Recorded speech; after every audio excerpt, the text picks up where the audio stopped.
ভাবিব মই দুখীয়া, মই অৰুণোদয় পাব লাগে। ৰেচন কাৰ্ডখন নোপোৱাৰ কাৰণে তেওঁ অৰুণোদয় নাপাব। সেইকাৰণে আমি 17 লাখ পৰিয়ালক, 17 লাখ ব্যক্তিক আমি নতুনকৈ ৰেচন কাৰ্ড দিবৰ কাৰণে সিদ্ধান্ত লৈছোঁ। এই আঁচনিখনো আমি আপোনালোকে যিসকল মানুহৰ ৰেচন কাৰ্ড নাই সেইসকল মানুহে নতুনকৈ ৰেচন কাৰ্ড লাভ কৰিব পাৰিব। তো এতিয়া এপ্লাই প্ৰক্ৰিয়া আৰম্ভ হৈ আছে। তো আপোনালোকে এতিয়া যদি এপ্লাই কৰে তেনেহ'লে আপোনালোকৰ মানে অৰুণোদয় আঁচনিখনৰ বাবে এপ্লাই কৰিব পাৰিব। তো অতি শীঘ্ৰে আপোনালোকৰ এই ৰেচন কাৰ্ডটো বনাই দিয়া হ'ব আমাৰ অসম চৰকাৰৰ তৰফৰ পৰা। তো এইটো মোৰ কথা নহয়, এইটো ডক্টৰ হিমন্ত বিশ্ব শৰ্মা ছাৰৰ কথা। তো আপোনালোকে অতি শীঘ্ৰে আপোনালোকে এই ৰেচন কাৰ্ডৰ বাবে আবেদন কৰিব। তো আবেদন কৰিলে আপোনালোকক কি ডকুমেণ্টছ লাগিব সেই বিষয়ে আজি আপোনালোকক মই জনাই দি আছোঁ। তো আপোনালোকৰ লাগিব ভোটাৰ কাৰ্ড, আধাৰ কাৰ্ড আৰু আপোনালোকৰ বেংকৰ একাউণ্ট। আৰু যদি আপোনালোকৰ যদি ফেমিলি হয় বা 2জন বা 3জন যি ফেমিলি হয়, যদি ছেপাৰেটকৈ যদি বনাব খুজি আছে তেনেহ'লে আপোনালোকৰ লাগিব চি ফৰ্ম। তো চি ফৰ্মটো আপোনালোকে ক'ত পাব? তো আপোনালোকৰ যিটো ফল-মূলৰ দোকান আছে সেই দোকানত আপোনালোকে এই ফৰ্মটো পাই যাব। তো আপোনালোকৰ লাগি আছে ফটো 2টা লাগিব, ষ্টাম্প ফটো 2 কপি 4 কপি যদি আপোনালোকৰ 2জন ফেমিলি হয়।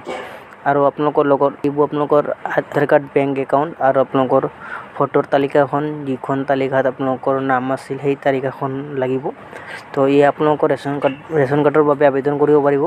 তো লগতে আপোনালোকৰ অৰুণোদয় ক্ৰাইটেৰিয়া কি আপোনালোকে ইয়াতে দিয়া আছে সেইসকল মানুহে অৰুণোদয় আঁচনিৰ বাবে এপ্লাই কৰিব পাৰিব। আৰু যিসকল মানুহে আগতীয়াকৈ অৰুণোদয় আঁচনিখন পাই আছিল সেইসকল মানুহেও নতুনকৈ আবেদন কৰিব লাগিব। আবেদন কেনেকৈ কৰে সেই বিষয়ে কিন্তু আপোনালোকৰ যিটো গ্ৰাম পঞ্চায়ত আছে সেই গ্ৰাম পঞ্চায়তত যাই কিনে আপোনালোকে যাই কিনে যে ফৰ্মটো ক'ত পাব।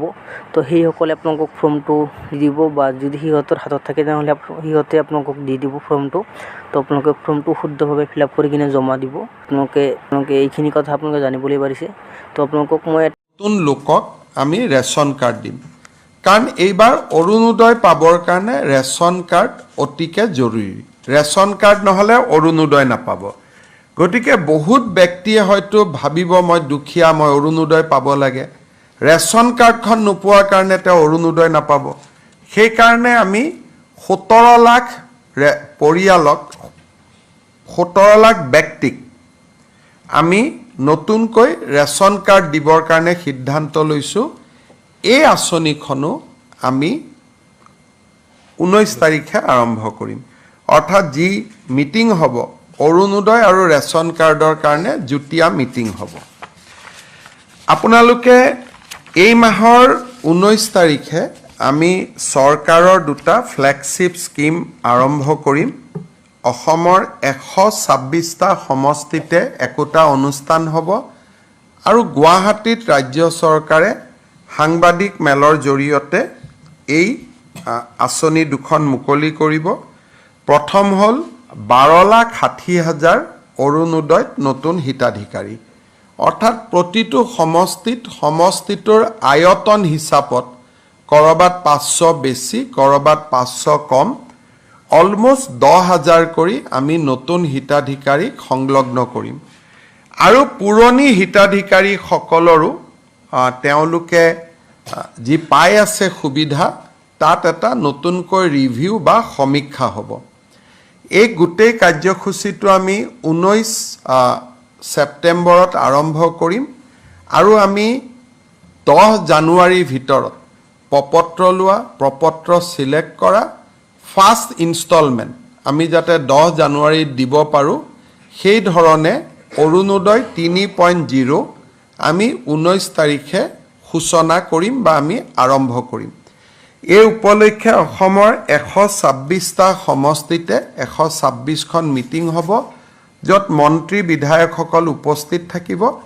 আৰু গুৱাহাটীৰ পৰা মই আপোনালোকক নিমন্ত্ৰণ কৰি গোটেই আঁচনিখনৰ বিষয়ে মই বুজাই দিম। কিন্তু 126টা সমষ্টিতে ইয়াৰ একোটা অনুষ্ঠান আমাৰ মন্ত্ৰী বিধায়কসকলে কৰিব আৰু আমি এই অনুষ্ঠানত যোগ দিবলৈ বিৰোধী পক্ষৰ বিধায়ক সংসদসকলকো আমি আমন্ত্ৰণ জনাম।